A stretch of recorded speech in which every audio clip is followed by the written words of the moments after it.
আসসালামু আলাইকুম। তো আমি আজকে আপনাদের সাথে আরেকটা ভিডিও নিয়ে চলে এসেছি। তো আমি কিছুদিন ধরে খেয়াল করতেছি অনলাইনে ঢুকলেই কোনো না কোনোভাবে এই ভিডিওটা বারবার করে আমার চোখের সামনে চলে আসতেছে।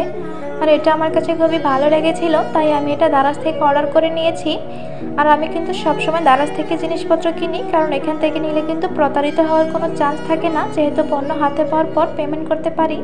আর এটার প্রাইস ছিল 773 টাকা। আর আমি এটা এখন ওপেন করে দেখবো যে এটার মধ্যে সব কিছু ঠিকঠাক এসেছে কিনা। আর দারাজে একটা জিনিস আমার কাছে খুবই খারাপ লেগেছে, দারাজে কিন্তু আগে ডেলিভারি চার্জ অনেক কম ছিল, আর এখন কিন্তু ছোট বড় প্রত্যেকটা জিনিসের সাথে 150 টাকা করে ডেলিভারি চার্জ দিতে হয়।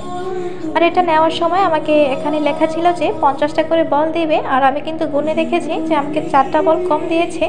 আর এটাই হচ্ছে সেই টেন হাউস। এটা আমি এখন খুলে দেখবো যে এটাও ঠিকঠাক এসেছে কিনা। এটা খোলা মাত্রই আমার হাত থেকে উড়ে গেছে, তো আমি এটাকে আবারও ধরে নিয়ে এসেছি। আর এই যে এটা খোলার পরে এরকম হয়েছে।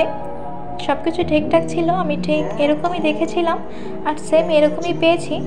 আর এখন যেহেতু বাচ্চাদের খেলার বয়স, অবশ্যই বাচ্চাদেরকে খেলনা কিনে দেবেন। আর এখনকার সময় তো বাচ্চারা মোবাইলের প্রতি খুবই আসক্ত, আর বাচ্চাদেরকে মোবাইল থেকে দূরে রাখতে অবশ্যই বেশি বেশি করে খেলনা কিনে দেবেন। আর দারাজ থেকে জিনিসপত্র নেওয়ার সময় কিন্তু অবশ্যই রিভিউ চেক করে নেবেন, যেটার মধ্যে মানুষ ভালো রিভিউ দিবে সেটাই নেওয়ার চেষ্টা করবেন। তো আজকে এটুকুই, আল্লাহ হাফেজ।